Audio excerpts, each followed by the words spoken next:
Dia.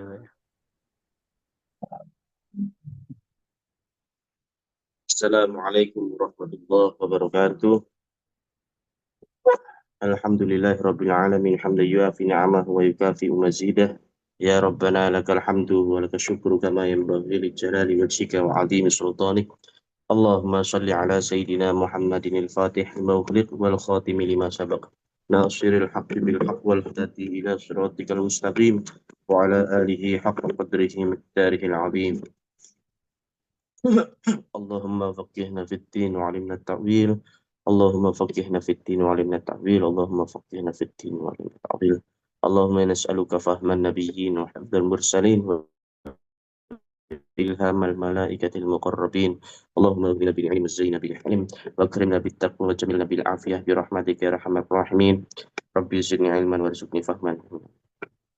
ربي اشرح لي صدري ويسر لي أمري واحلل عقدة من لساني يفقهوا قولي. نويت التعلم والتعليم والتذكر والتذكير والنفع والانتفاع والإفادة والاستفادة والحث على التمسك بكتاب الله وسنة رسوله والدعاء إلى الهدى والدلالة على الخير ابتغاء وجهه وقربه.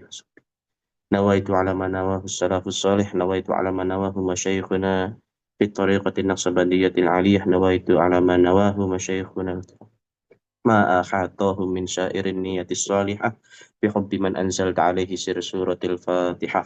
أعوذ بالله من الشيطان الرجيم. بسم الله الرحمن الرحيم.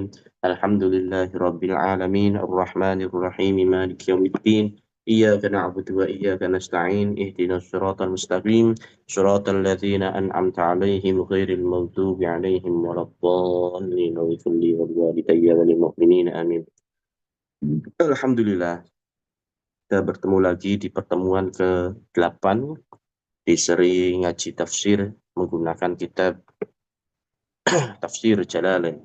Tafsir yang disusun oleh kedua imam, seorang guru dan seorang murid, yaitu Imam Mahali, yang kemudian dilanjutkan oleh muridnya yang bernama Imam Jalaluddin As-Suyuti. Dari kedua jalal ini, maka kitab tafsir ini dikenal dengan nama Tafsir Jalalain. Tafsir yang disusun oleh kedua imam agung, ialah Imam Mahali dan Imam Jalaluddin As-Suyuti. Imam Jalaluddin Al-Mahali juga Imam Jalaluddin As-Suyuti. Pada pertemuan yang lalu kita telah membahas sampai pada pembahasan sifatul munafikin. Beberapa sifat yang ada pada orang-orang munafik. Di antara dari sifat itu adalah antara perkataan dan apa yang di dalam hatinya itu berbeda. Mereka bermaksud untuk menipu nabinya Allah dan juga menipu orang-orang yang beriman kepada nabinya Allah.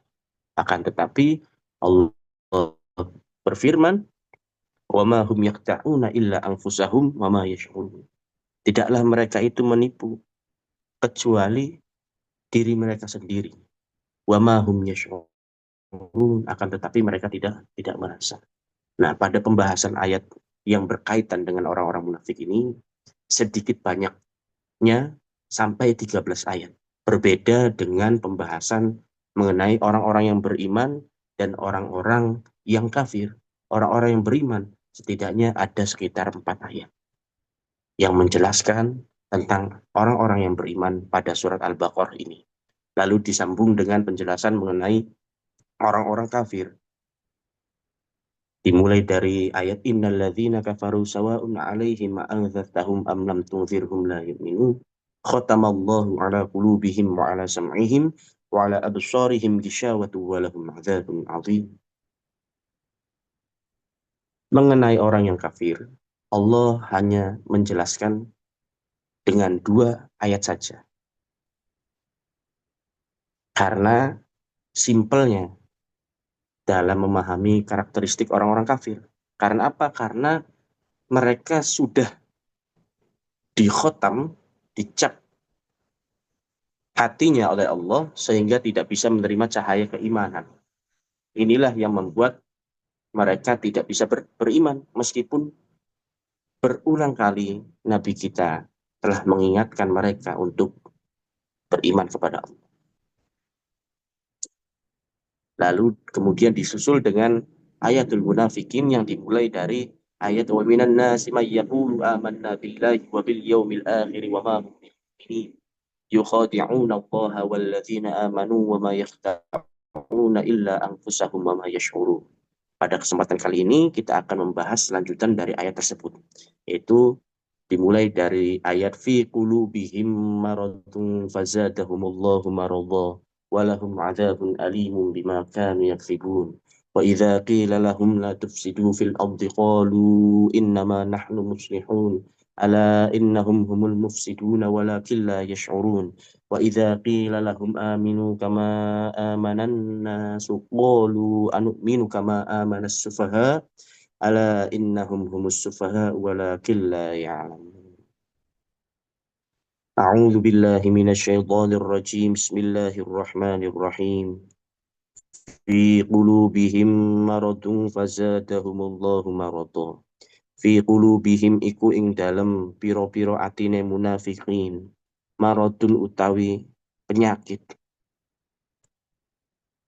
Fazada moko nambahi sinten Allah hum ing al munafiqun, nambahi maradun ing penyakit. Walahum lan iku keduene munafikin azabun alimun, azabun utawi azab alimun kang lor, kang pedih.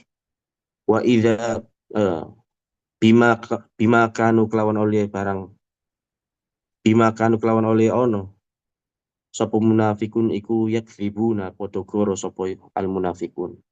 Wa idza qila lan ing dalem nalikane den ngendikaken lahum maring munafikin la tufsidu, ngendikaken ing la tufsidu, ojo padha ngerusak sapa sira kabeh al munafikun fil ardi ing dalem bumi. Qalu ngucap sapa al munafikun, maka ngucap sapa al munafikun innama nahnu muslihun, innama nahnu angin bestine nahnu utawi kita iku muslihuna pira-pira wong kang gawe bagus kabeh. Ala eling-eling innahum stungune munafikun hum ya munafikun iku al mufsiduna pira-pira wong kang padha gawe kerusakan walakin akan tetapi nih la yash'uruna ora padha ngrasa sapa al munafikun.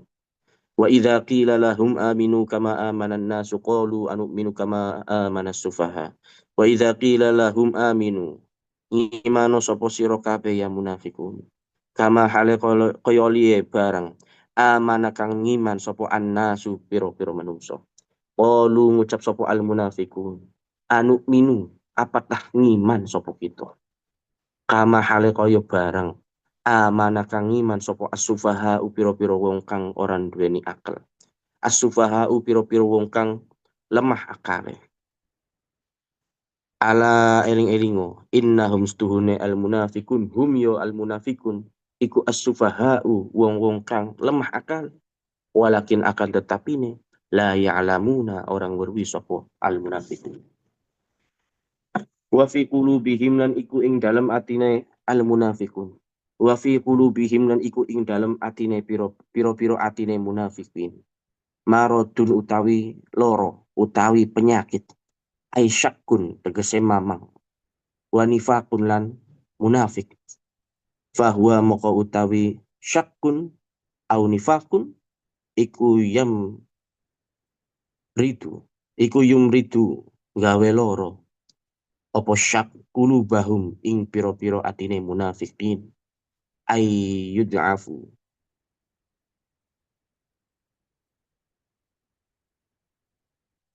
Ayyad'ufu. Tegese ngapesaken opo syakun ha ing kulubul munafikin. Ha ing kulubal munafikin. Fazada moko nambahi hum ing al munafikun. Hum ing al munafikin. Sapa Allahu Allah maraton nambahi ing loro. Bima kelawan barang angsala kang turunaken sinten Allah ing ma. Bayane minal Qur'an. Likufrihim korona kufre munafikun bihi kelawan Qur'an. Walahum lan iku keduene munafikin azabun utawi siksa alimun kang loro. Ai muallimun. Bima kelawan barang bima kanu kelawan oleh ono sapa munafikun iku yakribuna iku yakdzibuna gawe goro sapa munafikun.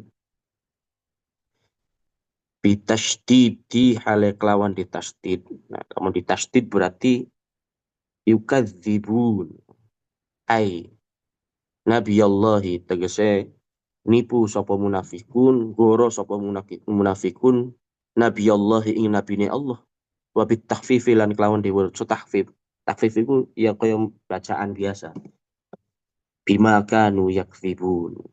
Ai fi qaulihim tegese ing dalam pangucape munafikin amanna ngiman sapa kita. Wa idza qila lan ing dalam nalikane den ngucapaken lahum maring al munafikin ai li haula'i munafikin la tufsidu ojo padha gawe kerusakan sapa sira kabeh fil ardi ing dalam bumi bil kufri kelawan kufur wa ta'wiki lan nyegah anil imani saking iman. Qalu ngucap sapa al munafikun innama nahnu muslihun. Innama angin pestine nahnu tawi kita iku muslihun pira-pira wong kang gawe bagus kabeh. Walaisalan ora ono apa ma nahnu fihi bifasadin. Qala Allah Ta'ala raddan alaihim.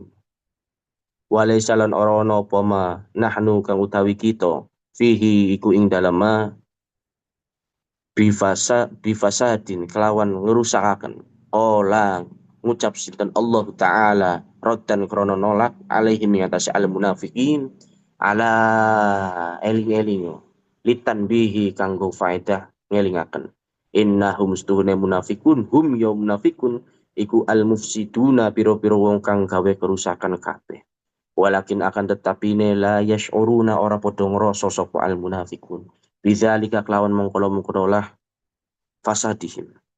Wa idza qila lahum aminu kama amanan nas. Wa idza qila lan ing dalem nalikane qila dengan dikaaken lahum maring al munafiqin aminu ngimana sapa sira kabeh kama hale kaya oliye barang amanah kang iman sapa annasu menungso. Ai ashabun Nabi sallallahu alaihi wasallam tegese piro-piro sahabat Nabi sallallahu alaihi wasallam. Qalu moko padha ngucap sapa al munafiqun anu minu apatah bakal ngimani sapa kita. Anu minu apatah ngimani sapa kita. Kama hale kaya oleh barang amanah kang ngiman. Sapa as-sufaha'u piro-piro wong kang lemah akal. Wal juhal yo piro-piro wong kang bodoh. Aila naf'alu ora bakal nglakoni sapa kita. Kafik lihim kaya dene agawene as al juhal. Qala ta'ala ketika sinten Allah ta'ala raddan krana nolak alaihim ngatasi para munafiki ala eling-elingo innahum stune munafikin hum yo munafikin iku as-sufaha'u piro-piro wong kang lemah akale walakin akan ketapine la ya'lamuna ora padha ngweruhi sapa al munafikin zalika imkono lah sufaha. Melanjutkan dari pembahasan yang kemarin, kita masih membahas mengenai beberapa sifat dari orang-orang yang munafik. Di antaranya, mereka memiliki penyakit di dalam hati mereka. Karena apa? Karena mereka selalu membohongi, berupaya untuk menipu nabinya Allah dan juga sahabat-sahabatnya. Akan tetapi Allah menolong nabi-nabinya, menolong para orang-orang yang mengikuti nabinya dengan memberitahukan tindakan mereka.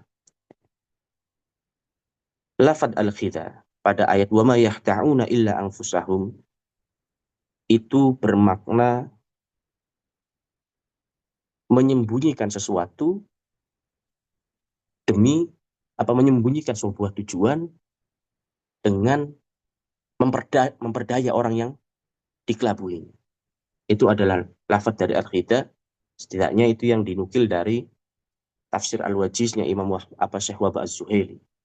Dan al-munafik di sini selalu dikaitkan dengan al-khidha, yaitu orang yang berupaya menyembunyikan keimanan, kemunafikan mereka dengan menunjukkan keimanan. Akan tetapi yang perlu kita ingat, yang dinamakan dengan iman ialah tidak hanya dengan kata. Akan tetapi yang disebut dengan iman adalah pembenaran hati mengenai apa yang dibawa oleh Kanjeng Nabi dan kita ikrarkan itu. Wa nutqu bisyahadataini tubiro bisihhatil imani mimman qaddara in sadaqal qalbu wa bil amali yakunu dha naqsin wa dha kamali. Begitulah pengendikannya Imam Ibnu Ruslan. Jadi syaratnya ngiman iku in sadaqal qalbu wa bil amali, lamun beneraken opo al qalbu wa bil amali lan nglakoni pira-pira perintah kang wis diperintahkan maring Kanjeng Kanjeng Nabi. Iku sing diarani iman. Jadi tidak hanya dengan anutku, tidak hanya dengan ucapan. Anutku tanpa adanya tasdik, maka imannya tidak dihitung. Akan tetapi secara zohir, dia tetap dikenai hukum-hukum syariat. Karena dia dikenai hukum-hukum syariat, maka kita tidak boleh menumpahkan darahnya. Sebagaimana kata Kanjeng Nabi kenapa pada waktu dulu tidak menghukum orang-orang munafikun, karena dikhawatirkan Kanjeng Nabi mendapat olok-olokan dari lawannya dengan perkataan, lihatlah Muhammad, dia menyiksa sahabatnya sendiri. Contoh dari al-munafikun, kaum munafikun pada zaman Nabi sendiri itu terkenal. Namanya Abdullah bin Ubay bin Sahlul. Jadi Abdullah bin Ubay bin Sahlul itu pada mulanya dia itu seorang pemimpin di Madinah, akan dan hampir menjadi pemimpin mutlak di Madinah. Akan tetapi dengan kedatangannya Kanjeng Nabi,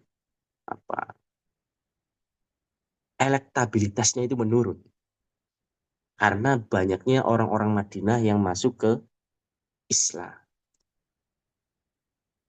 Sebab ini Abdullah bin Ubay bin Sahlul menaruh kebencian kepada Kanjeng Nabi dan sempat menebarkan fitnah, di mana ketika Kanjeng Nabi pernah melakukan peperangan di suatu daerah dan Kanjeng Nabi belum pulang ke Madinah, Abdullah bin Ubay ini duluan pulang, kemudian menyebarkan suatu perkataan, suatu olok-olokan, dan suatu ajakan untuk mengusir Kanjeng Nabi dari Madinah. Nah, berita ini kemudian didengar oleh sahabat Zaid bin Arqam. Dari Zaid bin Arqam ini, kemudian Kanjeng Nabi mendapatkan usul dari Sayyidina Umar untuk menghukum Abdullah bin Sahlul. Tetapi ingat, tidak mesti setiap orang yang bersalah itu kita harus justifikasi juga kerabat-kerabatnya, apalagi kerabat-kerabat yang tidak mengikutinya. Nah, Abdullah bin Sahlul ini punya seorang putra yang sangat dia sayangi dan juga putranya itu sangat berbakti kepadanya. Akan tetapi putranya ini adalah yang kemudian menjadi sahabat yang paling loyal di antara sahabat yang paling loyal kepada Kanjeng Nabi. Namanya adalah Abdullah. Jadi putranya itu namanya Abdullah, bapaknya namanya Abdullah. Jadi Abdullah bin Ubay bin Sahlul punya putra namanya Abdullah yang menjadi sahabat yang paling loyal di antara kaum muhajirin, kaum Ansor. Bahkan saking loyalnya sahabat Abdullah bin Ubay, sahabat ini kemudian diangkat oleh Kanjeng Nabi menjadi sekretarisnya untuk menulis wahyu. Dan orang yang kemudian diperintahkan oleh Kanjeng Nabi untuk menghukum Abdullah bin Ubay adalah putranya sendiri. Ini tidak lain atas dasar permintaan dari Abdullah sendiri. Karena Abdullah mengatakan, ya Nabi, jika engkau perintahkan untuk membunuh Abdullah bin Ubay, biar saya yang menghukumnya. Karena dikhawatirkan jika engkau yang menghukum akan menimbulkan perdebatan di antara kaum Ansor. Jadi biarlah saya sebagai putranya yang terkenal berbakti kepadanya mengemban tugas itu agar tidak tersebar fitnah kepada kepada engkau. Apalagi kepada komunitas kaum muhajirin yang baru pindah ke Madinah. Jadi itu ya di antara ciri oleh orang apa di antara ciri orang-orang munafik adalah menyebarkan fitnah. Itu yang pertama. Yang kedua, berupaya menipu. Menipu artinya dia mengatakan keimanan akan tetapi di dalam hatinya tidak beriman dan membuat suatu perbuatan yang mencelakai orang-orang muslim, orang-orang yang beriman dengan mengadu domba orang muslim dengan orang muslim yang lain dan mengadu domba orang muslim dengan orang kafir sehingga membuat perpecahan di antara mereka.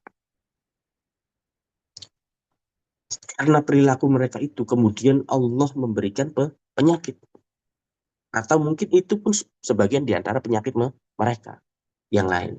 Nah, akan tetapi penyakit yang disebut fi qulubihim maradun oleh Imam Jalaluddin Asyuti disebutkan penyakit itu adalah syak, keraguan, dan juga kemunafikan yang dimana itu semua timbul karena kekafiran mereka. Tidak hanya kekafiran mereka, juga perbuatan bohong mereka. Akhirnya dari tindakan ini Allah menambahkan lagi penyakitnya. Ini diantara akibat dari membuat berbuat munafik. Di samping itu kemudian para kaum munafik ini sering diingatkan oleh Kanjeng Nabi untuk jangan membuat kerusakan di muka bumi. Kerusakannya itu dengan membuat fitnah, menyebarkan kerusakan, mengadu domba, dan yang lain-lain. Jadi sebenarnya sifat ini tidak hanya berhenti pada ciri-ciri ini tidak hanya berhenti pada kaum munafikin di zamannya Kanjeng Nabi. Artinya ketika kita mengetahui sifat-sifat ini adalah merupakan sebagian di antara sifat-sifatnya munafikin, kita harus menyadari ngerogomaning ning awak dewek apakah penyakit-penyakit sing wis disebut namau anablih ning diri kita. Aja sampai kita sering curiga nih wong akan tetapi kita beli curiga ning diri kita dewek. Karena hal yang pertama yang patut dicurigai adalah hati kita. Karena hati kita itu tempatnya lalai. Jadi kemunafikan itu untuk kita sekarang jangan dulu diarahkan pada orang lain. Lebih baik sifat-sifat kemunafikan itu kita periksa. Apakah itu ada pada diri kita? Apakah kita sering berbuat sesuatu yang tidak sesuai dengan kehendak hati kita? Kita berbuat sesuatu yang tidak sesuai dengan nilai-nilai keimanan. Apakah kita sering melakukan suatu perpecahan, mengadu domba satu dengan yang lainnya, atau membuat islah, membuat kebaikan? Kalau kita justru sering mengadu domba orang lain, itu sebenarnya sudah menjadi ciri adanya tanda kemunafikan di dalam diri kita. Jadi kembali, sebenarnya adanya diceritakannya kembali ayat-ayat munafikin ini bukan untuk menjustifikasi orang lain, akan tetapi lebih mengarah kepada kontemplasi diri. Jangan sampai kita mengatakan setiap hari membaca aurat yaumiyah. Asyhadu an la ilaha illallah wa asyhadu anna Muhammadar Rasulullah, akan tetapi apa sikut syahadat itu hanya keluar dari mulut kita, tidak disertai dengan kebenaran hati. Maka kenapa para masyayikh di dalam sadat di dalam tarekat Naqsyabandiyah itu selalu mengutamakan hati? Karena hati inilah yang kemudian dinilai oleh Allah. Jika seseorang hatinya baik, maka baiklah seluruh anggota tubuhnya.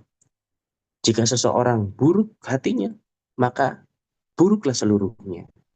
Jadi Mengapa Torekoh Naqsyabandiyah selalu mengutamakan hati? Karena hati inilah yang menjadi CPU, yang menjadi otak, yang menjadi pusat dari setiap apa yang kita lakukan di dunia. Selain membuat kerusakan itu tadi, ciri dari orang-orang munafik ini tidak bisa tidak bisa diberitahu.